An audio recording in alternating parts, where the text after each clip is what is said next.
Nuestra proclamación de este día la tomamos de Primera de Crónicas 28, versículo 20. Estas son las instrucciones que David le dio a Salomón para completar el templo. Están en la segunda persona del singular, pero nosotros las hemos aplicado a nuestra vida.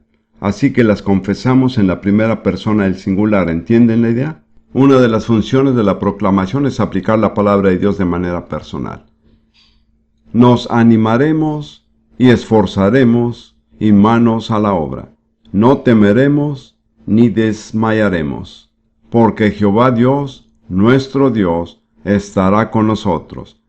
Él no nos dejará ni nos desamparará, hasta que acabemos toda la obra para el servicio de la casa de Jehová. Amén.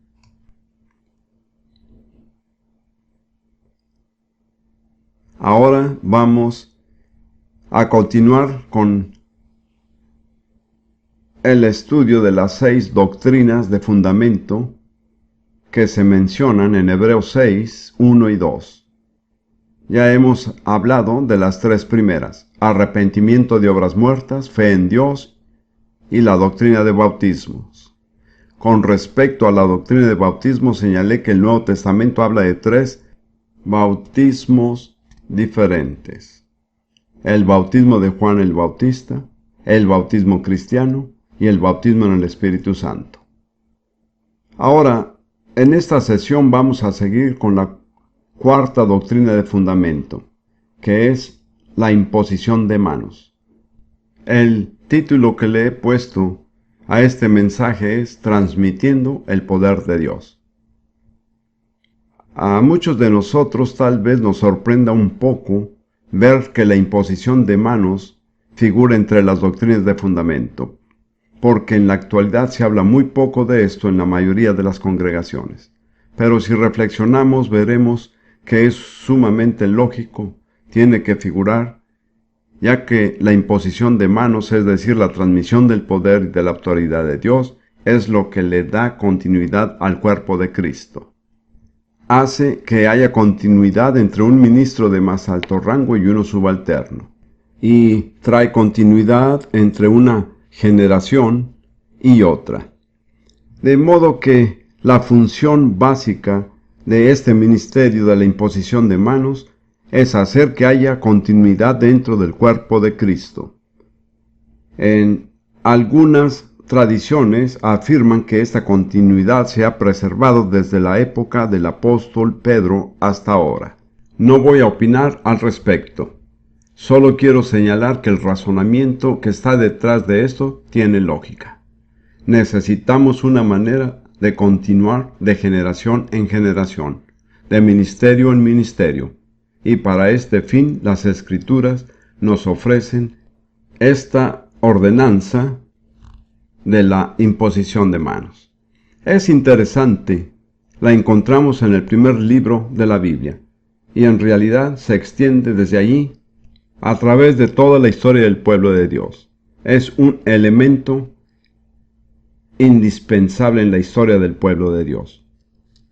Yo diría que tiene varios objetivos espirituales. Primero que todo, fijémonos en el hecho de que tocar a otro ser humano con la mano es una reacción humana natural. Una madre que tiene un bebé enfermo, con fiebre, casi sin pensarlo pone la mano en la frente de la criatura. O al encontrarse 2 hombres que no se han visto por mucho tiempo, se dan la mano o ponen su mano sobre el hombro del otro, pero de una manera u otra tocan a la otra persona con la mano. Tocándose con la mano es una de las maneras principales en que los seres humanos hacen contacto con uno. Ahora, en el contexto espiritual, quiero plantear que hay ciertos propósitos que se cumplen. Primero que todo, se transmite algo. En la Biblia vemos que la imposición de manos se usa para transmitir bendiciones, autoridad, sabiduría, el Espíritu Santo, un don espiritual o un ministerio. Permítame repetir esa lista. Se usa para transmitir bendiciones, autoridad, sabiduría, el Espíritu Santo, un don espiritual o un ministerio. Y en segundo lugar, se usa para comisionar. Es la manera bíblica de comisionar a una persona para que sirva dentro del cuerpo de Cristo. Al hacerlo, se reconoce el llamamiento de Dios. Necesitamos entender que las cosas en la iglesia no se resuelven votando. Dios no está sujeto a nuestro voto. En muchas iglesias se vota para escoger a los pastores o diáconos o quien sea, y en realidad no es bíblico. Dios es el que nombra. Jesús dice a sus apóstoles: no me elegisteis vosotros a mí, sino que yo os elegí a vosotros. A mi juicio funciona así para cada función, cada ministerio y cada nombramiento legítimo. No es el hombre quien escoge, sino Dios. Porque Jesucristo es la cabeza sobre todas las cosas a la iglesia, que es su cuerpo. Me parece que los nombramientos que no se hacen según la autoridad de Jesús en realidad no tienen validez. A mi juicio, al nombrar a alguien, no somos nosotros los que designamos a la persona para cierto cargo, sino que reconocemos que Dios ha escogido a esa persona para ese cargo. Me parece que estando en una reunión en la iglesia para hablar de diáconos, nuestro propósito no debería ser decidir quiénes queremos como diáconos, sino quiénes ha escogido Dios como diáconos. Es una actitud muy diferente. Nos hemos corrompido bastante por causa de la democracia, la cual no tiene mucha cabida en la Biblia ni en la iglesia. No voy a seguir hablando de eso porque es un tema bastante controversial y no tengo tiempo de caer en polémicas. En segundo lugar, además de ser un reconocimiento, la imposición de manos se usa para apartar a una persona para cierto ministerio o labor. En tercer lugar, se usa para respaldar o dar autoridad.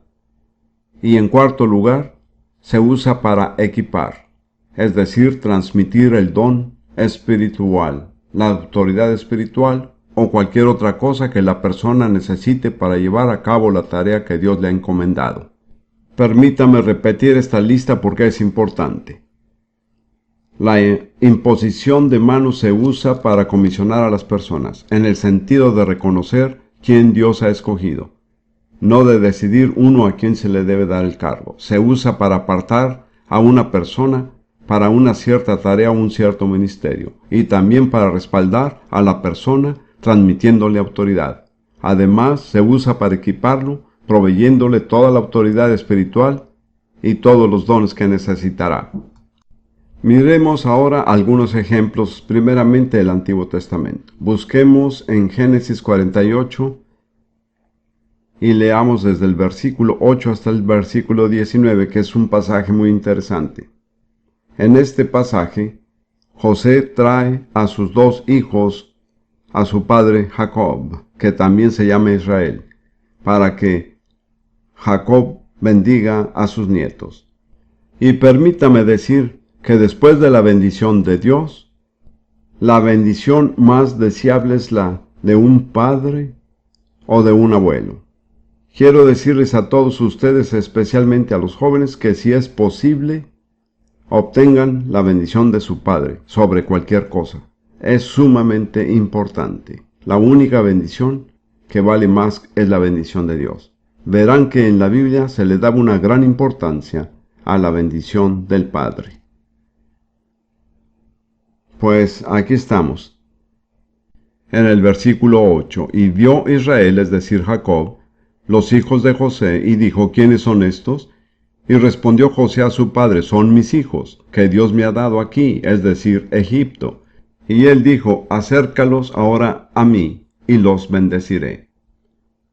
Y los ojos de Israel estaban tan agravados por la vejez, que no podía verlos. Hizo pues acercarse a él, y él los besó y les abrazó. Y dijo Israel, Jacob, a José: no pensaba yo ver tu rostro, y aquí Dios me ha hecho ver también a tu descendencia.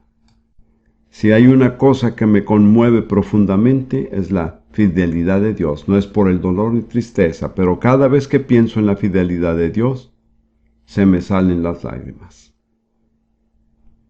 Entonces José lo sacó de entre sus rodillas y se inclinó a tierra.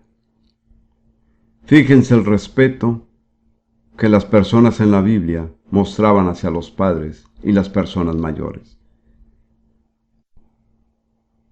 Y los tomó José a ambos, Efraín a su derecha, a la izquierda de Israel, y Manasés a su izquierda, a la derecha de Israel, y los acercó a él. Entonces Israel extendió su mano derecha y la puso sobre la cabeza de Efraín, que era el menor, y su mano izquierda sobre la cabeza de Manasés, colocando así sus manos adrede, aunque Manasés era el primogénito. Generalmente el primogénito recibía la mayor bendición, y ésta se transmitía con la mano derecha. José tenía todo arreglado para que Manasés, que era el mayor, estuviera enfrente de la mano derecha de Jacob. Pero Jacob, movido por el Espíritu Santo, cruzó las manos y puso la mano derecha sobre Efraín y la mano izquierda sobre Manasés. Y bendijo a José diciendo: El Dios en cuya presencia anduvieron mis padres Abraham e Isaac, el Dios que me mantiene desde que yo soy hasta este día, el ángel que me liberta de todo mal. ¿Saben cuándo ocurrió esto? Cuando Jacob se encontró con el ángel en Peniel, a eso se refería. El ángel que me liberta de todo mal, bendiga a estos jóvenes y sea perpetuado en ellos mi nombre, y el nombre de mis padres Abraham e Isaac, y multiplíquense en gran manera en medio de la tierra. ¿Se dan cuenta además de lo importante que es transmitir un nombre? Muchas de estas cosas ya no están de moda hoy día, pero para Dios nunca han dejado de tener vigencia. Pero viendo José que su padre ponía la mano derecha sobre la cabeza de Efraín, le causó esto disgusto y asió la mano de su padre para cambiarla de la cabeza de Efraín a la cabeza de Manasés. Y dijo José a su padre: No es así, padre mío, porque este es el primogénito, pon tu mano derecha sobre su cabeza. Mas su padre no quiso y dijo: Lo sé, hijo mío, lo sé. También él vendrá a ser un pueblo, y será también engrandecido, pero su hermano menor será más grande que él, y su descendencia formará multitud de naciones. Y los bendijo aquel día diciendo: En ti bendecirá Israel, diciendo: Hágate Dios como a Efraín y como a Manasés. Y puso a Efraín antes de Manasés. Es un cuadro muy gráfico, ¿verdad? Como ve, es muy exacto. Ya se sabía que la bendición mayor vendría de la mano derecha del Padre. Y era algo tan real que verdaderamente se transmitía algo. No era simplemente una formalidad ni una ceremonia.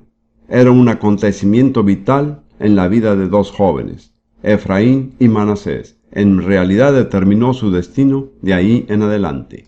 Pues nunca debemos subestimar el significado y la importancia de la imposición de manos cuando se administra por obra del Espíritu Santo. Y ahora vamos a mirar Números 27, donde vemos que Moisés le estaba diciendo al Señor que era tiempo de nombrar al líder que lo había de seguir. Moisés sabía que no entraría a la tierra prometida, pero se preocupaba muchísimo por el pueblo de Dios, Israel. De modo que le dijo al Señor en Números capítulo 27,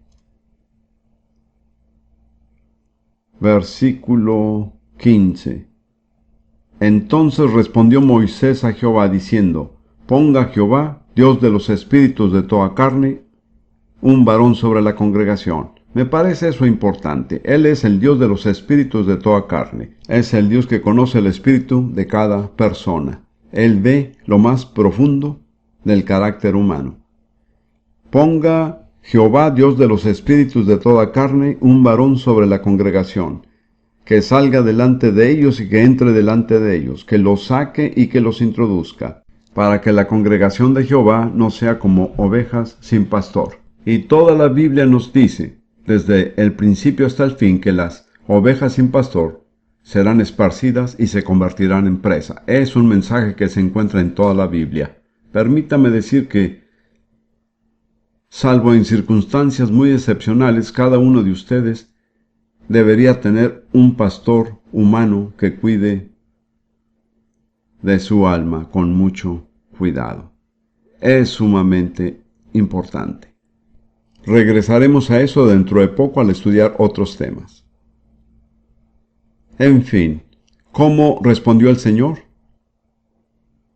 Y Jehová dijo a Moisés: toma a Josué hijo de Nun, varón en el cual hay espíritu, y pondrás tu mano sobre él, y lo pondrás delante del sacerdote Eleazar, y delante de toda la congregación, y le darás el cargo en presencia de ellos, y pondrás de tu dignidad sobre él. Me gusta eso, no toda tu dignidad, porque Moisés tenía autoridad única, pero dale una buena porción de tu dignidad porque la va a necesitar.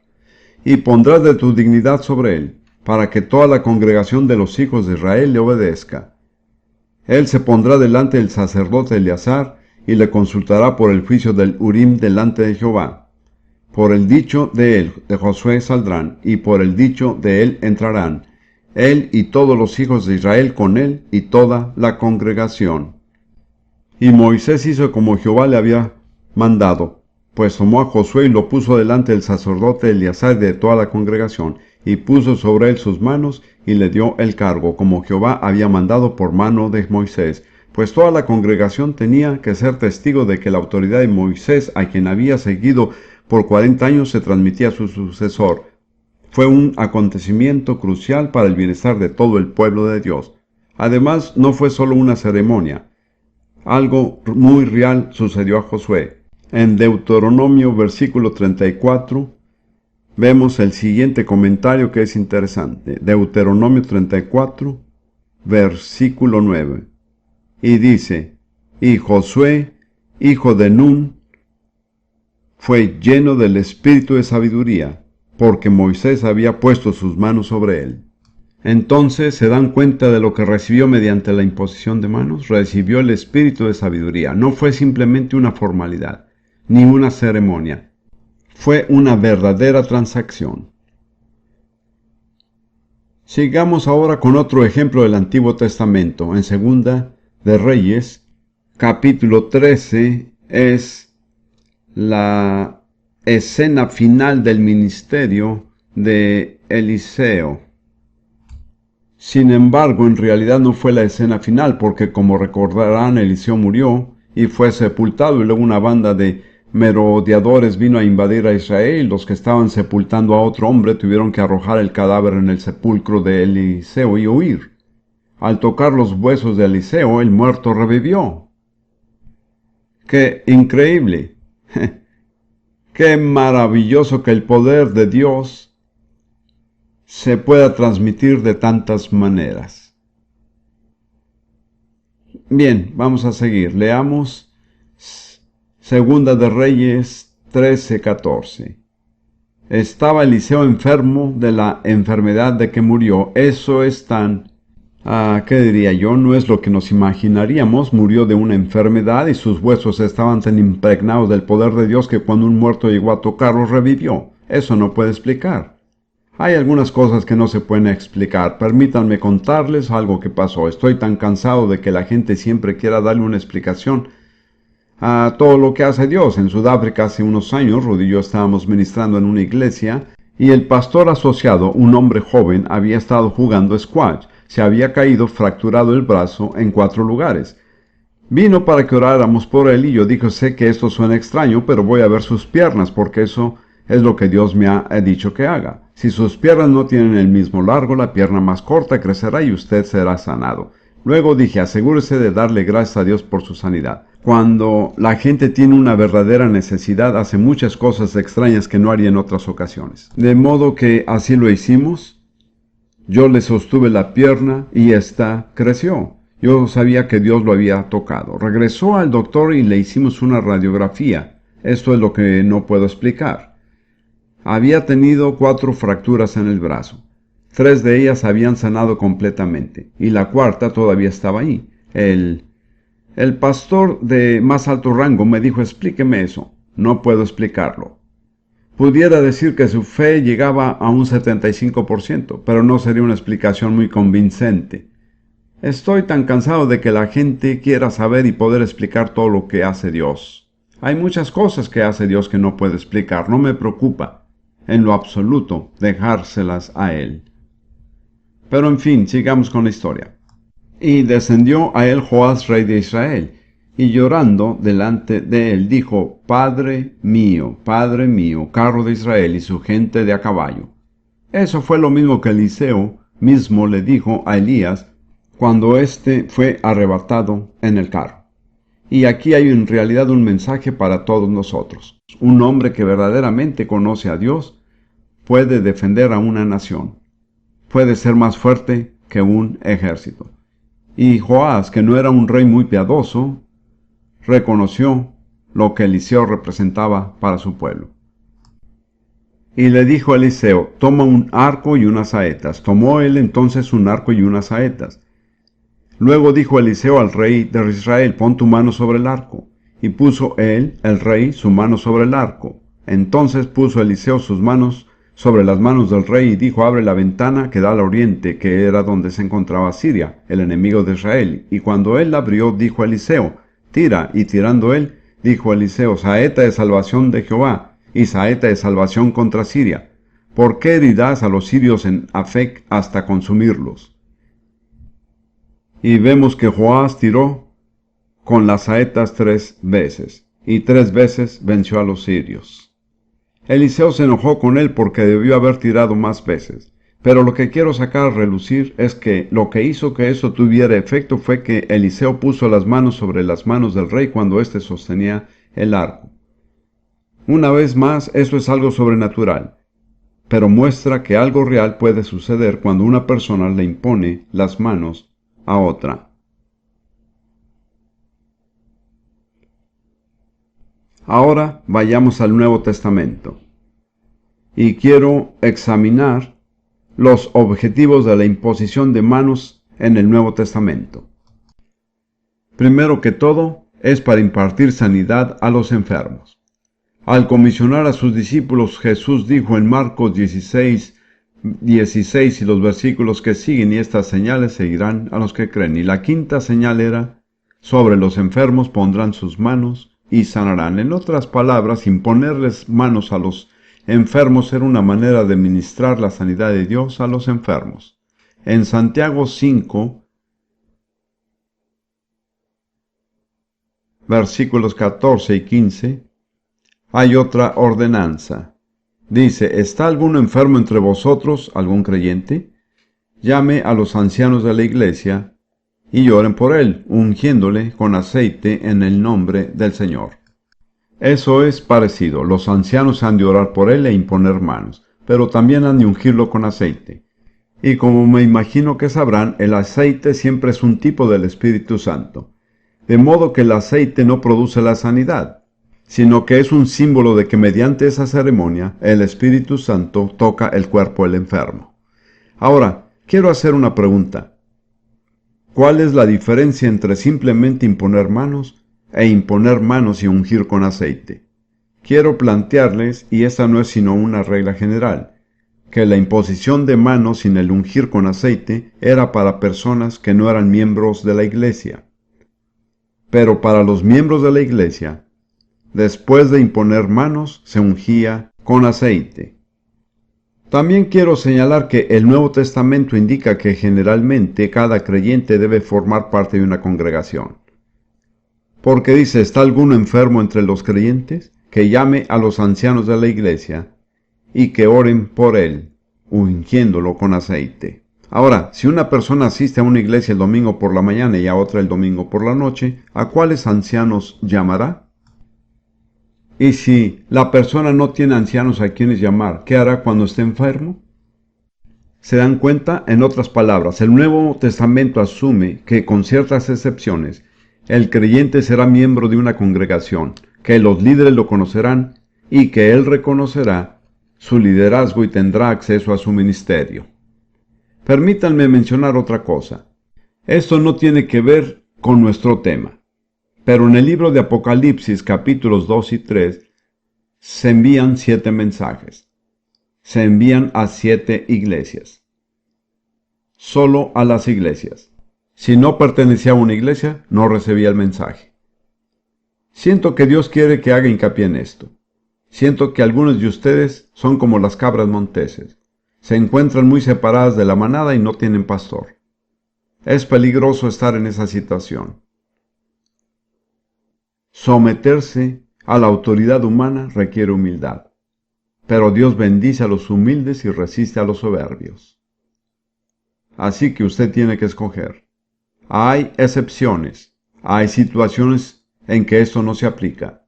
No sea una excepción si debería ser parte de la regla. Luego, el siguiente propósito en el cual es apropiado la imposición de manos es el de impartir el don del Espíritu Santo.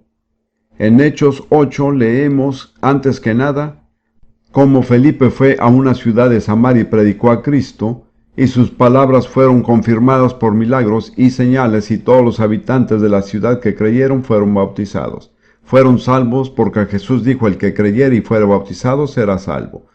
Pero los apóstoles no estaban satisfechos, porque sabían que faltaba algo. De modo que en Hechos 8:14 dice, cuando los apóstoles que estaban en Jerusalén oyeron que Samaria había recibido la palabra de Dios, enviaron allá a Pedro y a Juan, los cuales, habiendo venido, oraron por ellos para que recibiesen el Espíritu Santo, porque aún no había descendido sobre ninguno de ellos, sino que solamente habían sido bautizados en el nombre de Jesús. Como ya señalé anteriormente, es una indicación muy clara de que en cierto sentido es posible ser salvo sin haber recibido el Espíritu Santo. Ahí dice que el Espíritu Santo descendió sobre ellos, lo que yo llamo una inmersión desde arriba, una inmersión estilo cataratas del Niágara. El versículo 17 dice, entonces los apóstoles les imponían las manos y recibían los creyentes el Espíritu Santo. Cuando vio Simón que por la imposición de las manos de los apóstoles se daba el Espíritu Santo, les ofreció dinero diciendo, dadme también a mí este poder. Fíjense que ahí dice que se daba el Espíritu Santo mediante la imposición de las manos de los apóstoles. Y en el próximo capítulo, después que Saulo tuvo el encuentro con Jesús en el camino a Damasco, estando allí en una casa en Damasco, sin poder ver y en ayuno por 3 días, Dios le dijo a Ananías, un simple discípulo, no un apóstol, ni un profeta, sino un simple discípulo. Le dio instrucciones para que fuera a la casa donde estaba Saulo y que le impusiera las manos y orara por él. Dice que le impuso las manos y recobró la vista. Recibió el Espíritu Santo y fue bautizado. Así que entiendan que la imposición de manos no se limita a personas con un ministerio especial. En el contexto de la voluntad de Dios, cualquier persona puede ser guiada a imponer manos sobre otra persona. Ruth me recordó esto mientras estábamos en la oficina, pero esta es una historia bastante fuera de lo común. Estábamos en Kona, en Hawái, y yo había estado muy enfermo, y aún no me recuperaba. Estábamos caminando por la calle, y un hombre se nos acercó corriendo y dijo, ¿pueden orar por mí? Estoy enfermo. Le pregunté qué le pasaba y él dijo que había sido electrocutado. ¿Saben lo que es eso? Había recibido una descarga eléctrica de alto voltaje. Sus hombros estaban paralizados. No podía levantar las manos más que esto. Pues yo estaba un poco renuente a orar por él, pero él seguía insistiendo. De modo que nos detuvimos en medio de la calle, justamente a la puerta de un restaurante, y oramos. Ruth puso las manos sobre sus hombros. Al día siguiente, durante el tiempo devocional en Juventud con una Misión, levantó las manos más arriba de la cabeza. Había recibido un milagro mediante la imposición de manos. Más adelante él vino a vernos cuando estábamos ministrando en Arizona y nos dijo que había ido al doctor a hacerse un examen. El doctor dijo, he examinado sus hombros y es imposible que usted pueda levantar los brazos más arriba de la cabeza. Ese es solo un pequeño ejemplo de lo que hará la imposición de manos. Una vez más en Éfeso, ya hemos visto eso en otro contexto. Pablo llegó allí y encontró a unos discípulos, pero no eran sino discípulos de Juan el Bautista. Pablo les explicó el Evangelio, fueron bautizados en el nombre del Señor Jesús, y cuando Pablo les impuso las manos, hablaron en otras lenguas y profetizaron. Así que la imposición de manos es una manera muy bíblica de transmitir el poder del Espíritu Santo. En realidad hay 5 ejemplos principales en el Nuevo Testamento y es interesante. En 2 casos, el día de Pentecostés y en la casa de Cornelio, simplemente vino de Dios de manera soberana. En los otros 3 casos, es decir, en Samaria, en el caso de Saulo de Tarso y en Éfeso, fue transmitido mediante la imposición de manos. Así que depende de cómo guíe Dios. He tenido el privilegio de guiar a miles de personas a recibir el bautismo en el Espíritu Santo. El fuerte mío es lograr que las personas crean que si buscan al Señor, recibirán. Yo impongo manos sobre las personas, pero no es lo más usual. Y puedo decir que por la gracia de Dios he visto a miles de personas recibir directamente el Señor. Ahora vamos a seguir. Otro propósito de la imposición de manos es comisionar a los siervos de la iglesia, que a veces se llaman diáconos. Me pregunto cómo cambiarían algunas iglesias si se dieran cuenta de que en griego la palabra diácono quiere decir siervo. Quiero decir, en algunas iglesias, la junta de diáconos tiene mucha autoridad. ¿Cómo sería si se llamara la junta de siervos? Alguna terminología que usamos la usamos mal. Rudy y yo fuimos a Pakistán una vez y teníamos que pasar por inmigración y la aduana.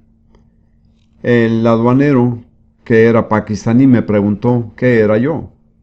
Era un país musulmán y pensé, tienes que tener bastante cuidado. Finalmente dije, soy ministro. Pensé que ese era un término bastante seguro, que la mayoría de las personas no entienden. De ahí en adelante me recibieron a cuerpo rey en todas partes, me hicieron pasar al principio de la fila, etc. Después me di cuenta que él pensó que era ministro del gobierno de los Estados Unidos. Estamos tan lejos del verdadero significado de la palabra ministro, que significa siervo. Hermano o hermana, si usted es un ministro, es un siervo del Señor y un siervo del pueblo de Dios. Bien. La iglesia en Hechos 6 tenía un problema muy bueno. Estaban creciendo tan rápidamente que no podían cuidar de todos los pobres y de todas las viudas que necesitaban su atención. Permítanme señalar otra cosa con respecto a la iglesia del Nuevo Testamento. Invariablemente se responsabilizaban por sus viudas. Era algo que se daba por hecho. El problema hoy es que el gobierno se ha hecho cargo de tantas funciones que la iglesia en realidad no se da cuenta de su responsabilidad. Todavía pienso que la iglesia tiene cierta responsabilidad hacia los pobres, sea como sea que esta responsabilidad se lleve a cabo. Entonces, los creyentes vinieron a los apóstoles y dijeron, las cosas no están funcionando bien, nuestras viudas no están siendo atendidas. Así que los apóstoles dijeron, está bien, vamos a tomar ciertas medidas. Era una situación bastante grave. Los 12 apóstoles convocaron a la congregación y dijeron, no es justo que nosotros dejemos la palabra de Dios para servir a las mesas. Buscad pues, hermanos, de entre vosotros a 7 varones de un buen testimonio, llenos del Espíritu Santo y de sabiduría, a quienes encarguemos este trabajo, y nosotros persistiremos en la oración y en el ministerio de la palabra. ¿Cuál es el ministerio apostólico? La oración y el ministerio de la palabra. No es la administración. Dijeron, podemos conseguir a otras personas que se encarguen de la administración, nosotros seguiremos con nuestra responsabilidad. Escojan a 7 hombres conocidos de entre ustedes, y todos ellos tenían que ser llenos del Espíritu Santo. En la iglesia primitiva no se nombraba ni a un diácono a menos que éste fuera lleno del Espíritu Santo. Aquí vemos la sabiduría de los apóstoles, porque los diáconos iban a encargarse de las finanzas, así que dijeron que la congregación los escogiera. Luego los tomaron, los ordenaron y les dieron el cargo. Y después de eso la congregación ya no se podía quejar de estos hombres, porque ellos mismos los habían escogido. ¿Se da cuenta de lo sabio que es Dios? Dice que trajeron a estos hombres y los presentaron ante los apóstoles, quienes orando les impusieron las manos. Los ordenaron. Podemos decir que eran diáconos, pero en realidad la palabra diácono no se usa allí, yo preferiría decir ayudantes. Los apóstoles dijeron, estamos tan ocupados que necesitamos ayudantes. El puesto de ayudante era sumamente importante. Es interesante ver lo que pasó con dos de aquellos hombres. Esteban llegó a ser el primer mártir, y Felipe el evangelista reconocido por Dios. Así que, hermano o hermana, si usted empieza teniendo el puesto de un siervo, recuerde que puede ser un trampolín que lo lleve a otra cosa. De hecho, si no empieza como siervo, en realidad Dios nunca lo ascenderá, porque Dios solo asciende a las personas que empiezan desde abajo de la escalera. Otro propósito de la imposición de manos es enviar a apóstoles. No sé si algunos de ustedes piensan que solo hay 12 apóstoles en el Nuevo Testamento, no es así. He contado unas 20 personas que fueron llamadas apóstoles. Hubo los 12 apóstoles originales y luego hubo otros apóstoles cuyos nombres se mencionan. Miremos algunos de ellos. En Hechos 13 habla de la iglesia en Antioquía, que en muchos aspectos era una iglesia modelo. De hecho, en algunos aspectos se adelantó a la iglesia en Jerusalén, que se quedó atrás, al centrarse demasiado en los asuntos internos. Ese es uno de los grandes problemas de nuestras iglesias hoy. La mayoría de ellas están tan concentradas en lo que está pasando dentro de la iglesia que no tienen tiempo para su verdadera misión, que es predicar el evangelio a los que no lo han escuchado. Pero las personas en Antioquía tenían una visión diferente y esto es muy importante. En Hechos 13, comenzando en el versículo 1, había entonces en la iglesia que estaba en Antioquía profetas y maestros. Se nombra a 5 de ellos: Bernabé, Simón, Lucio de Cirene, Manaén y Saulo, quien llegó a ser Pablo. Si podemos creer para tener profetas y maestros, entonces el camino está abierto para los apóstoles. Les mostraré de qué manera. Ministrando estos al Señor, y creo que la Nueva Versión Internacional dice mientras adoraban al Señor. Es tan importante, voy a hablar de eso más adelante. La adoración es la clave de tantas cosas. Mientras adoraban al Señor y ayunaban, el Espíritu Santo dijo: apartarme a Bernabé y a Saulo para el trabajo al que los he llamado. Fíjense que el Espíritu Santo estaba hablando como Dios: apártenme a estos dos hombres. ¿Cómo creen ustedes que lo habrá dicho? ¿Se habrá oído una voz de la nada o habrá hablado el Espíritu a través de uno de los 5 hombres? Usted puede decidir cuál va a ser su opinión, pero personalmente creo que fue una palabra profética. Entonces, habiendo ayunado y orado, creo mucho en el ayuno y la oración. No tengo tiempo de entrar en detalles, pero en la iglesia nunca pasarán muchas cosas hasta que la gente aprenda a ayunar y a orar. Esta era la segunda vez que ayunaban. Ya estaban en ayuno cuando recibieron el mensaje. Habiendo ayunado y orado, les impusieron las manos y los despidieron, los enviaron. Por favor, noten que no escogieron al líder de jóvenes subalterno, que es lo que hacen algunas iglesias. Escogieron a los 2 hombres más capaces. Enviaron lo mejor que tenían. Cuando se trata de la obra del ministerio, Dios envía a personas de alto rango, no a inferiores. Aquí también la iglesia hoy día tiene muchísimo que aprender. Las personas que son, entre comillas, misioneros o como los llamemos, no deberían ser las personas con posiciones menores en la iglesia, sino las personas más capaces, escogidas por Dios. Pero tenemos un énfasis totalmente erróneo en cuanto a nuestra estructura interna y estamos tan concentrados en nosotros mismos que en realidad no tenemos la visión del Señor. No sé si me van a perdonar lo que voy a decir, pero creo que muchas personas involucradas en el movimiento actual del Espíritu Santo en algunos países son como los astrónomos en la época de Ptolomeo. Si saben un poco acerca de la astronomía, y yo no sé mucho, pero Ptolomeo estaba convencido de que el Sol giraba en torno a la Tierra. Vino Copérnico y dijo: eso no es cierto, es al revés. La Tierra gira en torno al Sol, y es típico que la iglesia quiso darle muerte por decir eso. Apenas escapó con su vida. ¿Por qué se enfureció tanto la iglesia? Porque iba en contra de sus tradiciones. Pienso que hay muchos cristianos que todavía viven en la época de Ptolomeo. Creen que el Hijo de Dios gira en torno a nosotros. Todavía no se han dado cuenta de que es al revés. nosotros giramos en torno al Hijo de Dios. Jesús no existe para beneficio nuestro. Nosotros existimos para su gloria. Lo podemos ver en los cánticos que se cantan. Se concentran totalmente en lo que Jesús hará por uno. Eso es maravilloso, pero es menos importante de lo que nosotros haremos por Jesús. Ahí es donde está el énfasis. De todas maneras, esa iglesia envió a las personas más capacitadas que tenía. Eran profetas y maestros. Pero si siguen leyendo en el próximo capítulo de Hechos, capítulo 14, hablando de estos dos hombres, en cierto lugar dice, y la gente de la ciudad estaba dividida, unos estaban con los judíos y otros con los apóstoles.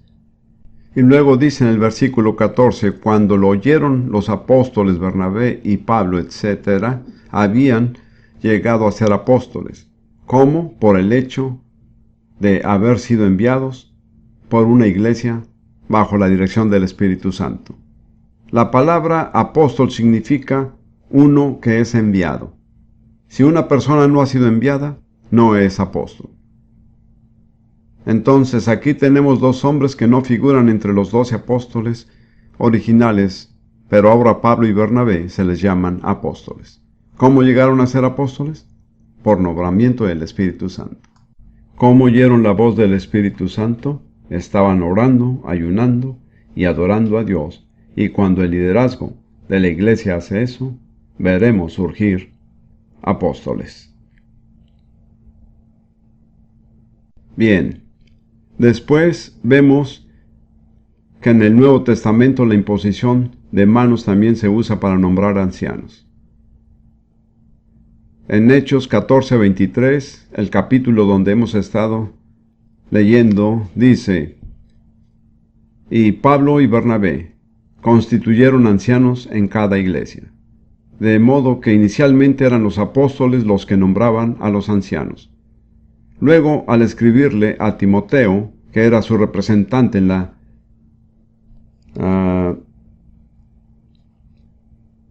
ciudad de Éfeso, Pablo dice en 1 Timoteo 5:17 y los siguientes versículos. Le está dando instrucciones acerca del tipo de persona que debe ser un anciano y dice, los ancianos que gobiernan bien sean tenidos por dignos de doble honor, mayormente los que trabajan en predicar y enseñar. Ahora, si analizan el Nuevo Testamento, lo de doble honor significa algún tipo de remuneración financiera. En el Nuevo Testamento, la palabra honor no es solo un título. Quiere decir mostrar respeto en cómo manejar las necesidades de las personas. A veces digo que el sumar 2 veces 0 es todavía 0. De modo que hay un patrón de remuneración y aquellos que dedican todo su tiempo a la palabra de Dios deben ser remunerados por las personas que sirven, según el tiempo que den. Ahora, Pablo sigue hablando de cómo tratar con los ancianos. Versículo 19. Contra un anciano no admitas acusación, sino con 2 o 3 testigos. Por favor, esto es muy importante. No admita una acusación contra un hombre que tiene el puesto de anciano, a menos que sea confirmada con por lo menos 2 testigos. He visto tantos casos donde hombres de Dios han sido calumniados y la gente ha creído la calumnia sin jamás exigir que haya 2 o 3 testigos. Nunca haga eso. Porque una de las principales maneras en que Satanás ataca a los que están en el ministerio es levantando acusaciones falsas contra ellos. Esta es la manera de protegerlos. No admita una acusación contra un anciano a menos que sea confirmada con por lo menos 2 y preferiblemente 3 testigos. Muchísimas cosas en la iglesia cambiarían si acatáramos esa regla. Pablo sigue diciendo, en el mismo capítulo, versículo 21, te encarezco delante de Dios y del Señor Jesucristo y de sus ángeles escogidos, que guardes estas cosas sin prejuicios, no haciendo nada con parcialidad, lo cual no tiene lugar en el reino de Dios. Luego dice, no impongas con ligereza las manos a ninguno, ni participes en pecados ajenos, consérvate puro. Eso está en el contexto de cómo tratar con los ancianos. Así que cuando dice que no se le debe imponer las manos a ninguno con ligereza, quiere decir que no se debe nombrar a un anciano apuradamente. Hay que asegurarse de tener la mente de Dios. Hay que tener mucho cuidado de que la persona reúna las condiciones necesarias. Porque, como he dicho muchas veces, es mucho más fácil imponer manos que retirar la imposición de manos. Una vez que se ha nombrado a un anciano, es muy difícil deshacerse de él, si se ha hecho un nombramiento indebido.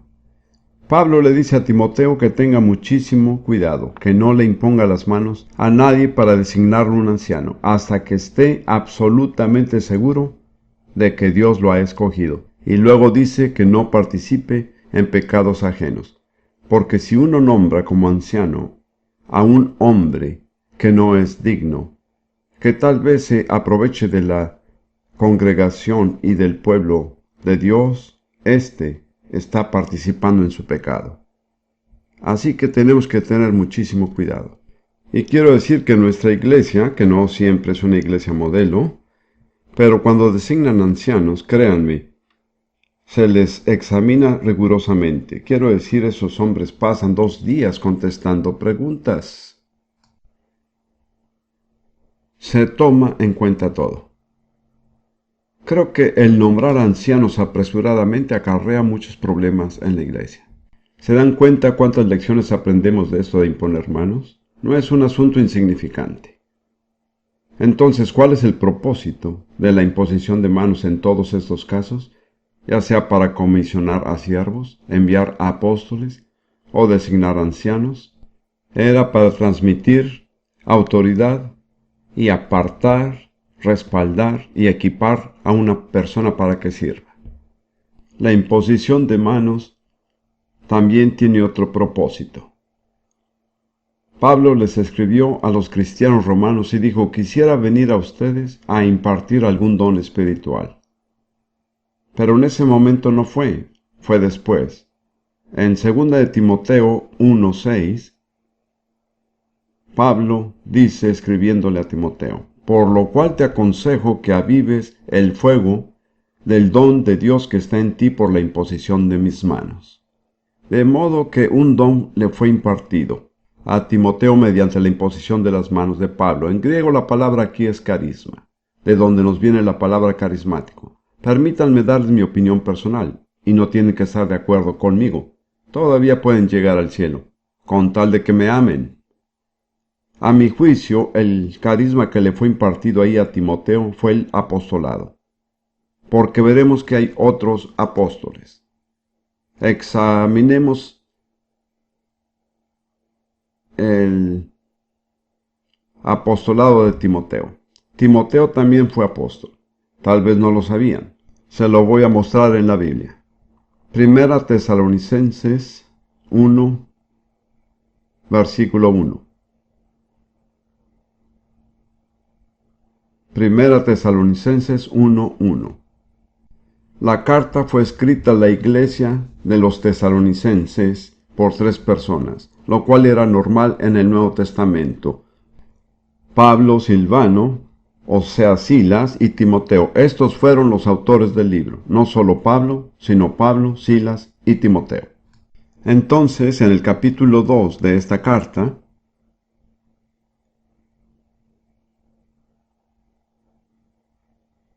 versículo 6. Estos mismos hombres, Pablo, Silas y Timoteo, dijeron: ni buscamos gloria de los hombres, ni de vosotros, ni de otros, aunque podíamos seros carga como apóstoles de Cristo. De modo que los 3, Pablo, Silas y Timoteo, eran apóstoles. Entiendan bien que el ministerio de los apóstoles todavía tiene vigencia, porque en Efesios 4 Dios dice que Él ha puesto apóstoles en la iglesia hasta que todos lleguemos a la unidad de la fe. Cualquier persona honesta tendría que reconocer que todavía no hemos llegado a la unidad de la fe. ¿Es cierto? Se necesitan apóstoles, pastores, evangelistas, profetas y maestros. Se necesitan todos, hasta que la obra haya sido completada. Entonces, como acabo de señalar, ¿cuántos tenemos ahora? están Pablo, Bernabé, Silas, Timoteo, y hay unos 4 o 5 apóstoles que fueron nombrados después del día de Pentecostés. Quiero tomar un tiempo para examinar la cuestión del apostolado de Timoteo. No el apostolado de Pablo, sino de Timoteo. He señalado que a Timoteo se le llama un apóstol. ¿Cómo llegó a ser apóstol? Creo que esto es algo sumamente importante, porque necesitamos desesperadamente tener apóstoles en la iglesia. Aunque debo señalar que Jesús elogió la iglesia de Éfeso porque sometió a prueba a los que decían ser apóstoles y no lo eran, los halló mentirosos. No acepten el testimonio de todos los que dicen ser apóstoles. Tienen que ser probados. ¿Saben dónde terminan los mentirosos? ¿Lo saben? ¿No saben dónde terminan los mentirosos? Terminan en el lago de fuego. De modo que es algo sumamente serio. El que dice ser apóstol y no lo es, se dirige hacia el lago de fuego. Ahora, examinemos esta situación. En Hechos 16, Pablo ha empezado junto con Silas un segundo viaje misionero, y dice en el versículo 1, después llegó a Derbe y a Listra, y aquí había allí cierto discípulo llamado Timoteo, hijo de una mujer judía creyente, pero de padre griego, y daban buen testimonio de él los hermanos que estaban en Listra y en Iconio. Generalmente, uno de los requisitos necesarios para cualquiera que va a ocupar un puesto importante en la iglesia es que su propia congregación dé buen testimonio de él. Si su propia gente no puede hablar bien de él, tiene muy poca importancia lo que digan de él los demás. Hace años, estando en Jerusalén, aconteció que nos enviaron a una dama de Suecia para que trabajara con nosotros. Mi primera esposa, Lidia, que era muy perspicaz, leyó entre líneas todas las recomendaciones, que eran muchas, y dijo: falta una sola cosa. No hay ninguna recomendación de su propia iglesia. La aceptamos y lo lamentamos muchísimo. Nos causó muchos problemas. Así que trato siempre de aprender de esa lección. Al escoger a una persona, la recomendación más importante viene de la gente que ha vivido con ella, que ha trabajado con ella, que la conoce. Si estos no pueden recomendarla, no hay ninguna otra recomendación que valga. Los ancianos de las iglesias en las que él había estado ministrando hablaban bien de Timoteo. Así que Pablo lo llevó consigo y le dijo: ven conmigo. Y más adelante leemos, y tenemos que fijarnos bien en lo que dice en 1 Timoteo 4, versículo 14. 1 Timoteo 4, 14. Pablo le dice a Timoteo: no descuides el don que hay en ti, que te fue dado mediante profecía con la imposición de las manos del presbiterio. Así llego a la conclusión de que se había dado una palabra profética que decía que Timoteo debía acompañar a Pablo y a Silas. Basado en esa palabra profética y porque conocían su carácter, los ancianos de la iglesia local le impusieron manos a Timoteo y lo enviaron.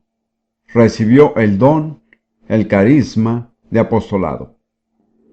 Así es que lo entiendo yo. Ahora, también hay que considerar lo que ya hemos leído en 2 Timoteo 1:6, donde Pablo le dice a Timoteo: por lo cual te aconsejo que avives el fuego del don de Dios que está en ti por la imposición de mis manos. Eso se pudiera entender de muchas maneras. Creo que la interpretación más factible es que en Listra la profecía se dio y fue debidamente probada, y decía que Timoteo debía salir con Pablo y con Silas. Los ancianos dijeron: lo respaldamos. Pablo dijo: lo recibo. Y Pablo y los ancianos le impusieron manos y le impartieron el carisma del apostolado. Bien, es sumamente importante notar que la profecía era muy significativa. La profecía o es significativa o es una pérdida de tiempo. En 1 Timoteo 1, versículo 18, Pablo, escribiéndole a Timoteo, dice: Este mandamiento, hijo Timoteo, te encargo, para que conforme a las profecías que se hicieron antes en cuanto a ti, milites por ellas la buena milicia. Ahora bien, ese es verdaderamente uno de los propósitos de la profecía: animar a alguien que va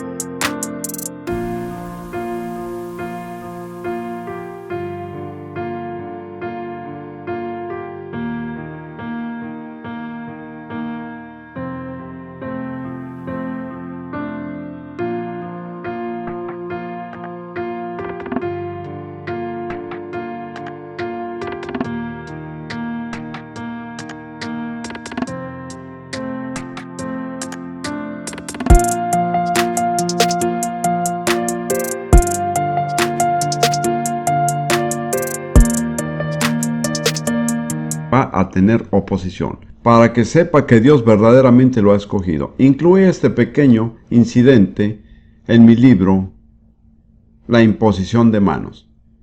Y llegó aquí a Nueva Zelanda. Y un líder cristiano bastante conocido en Nueva Zelanda, cuyo nombre no voy a mencionar, recibió una profecía estando en los Estados Unidos. Decía que él debía hacer una cierta labor. Él se desanimó mucho y estaba a punto de darse por vencido cuando leyó esto y dijo: voy a guiarme por las profecías. Les diré quién fue: el hermano Short. En realidad, esa fue una de las cosas que lo hizo entrar al ministerio que tiene, el cual ha afectado a esta nación y muchas otras. ¿Se dan cuenta lo significativo que puede ser una profecía si viene del Espíritu Santo? Tengo que decirles, amigos, que estoy harto de muchas profecías que oigo. Las llamo adivinación carismática. Las personas entran, le imponen manos a uno y dicen: usted hará esto y aquello. Puede ser, pero en la mayoría de los casos no sucede así.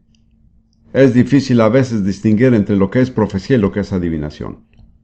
¿Saben que los adivinos pueden decir la verdad? ¿Lo sabían? En Hechos 16, una mujer con espíritu de adivinación fue la primera en reconocer quiénes eran Pablo y Silas, antes que cualquier otra persona en la ciudad de Filipos. Ella sabía que estos eran siervos del Dios Altísimo, quienes nos anuncian el camino de salvación. Sin embargo, era una sierva de Satanás. Solo quiero advertirles de eso. Ahora, debo hablar, espero que rápidamente, de ciertos peligros. Solo tengo unos minutos. Dos peligros que se mencionan. Primero que todo, el respaldar a alguien que es indigno.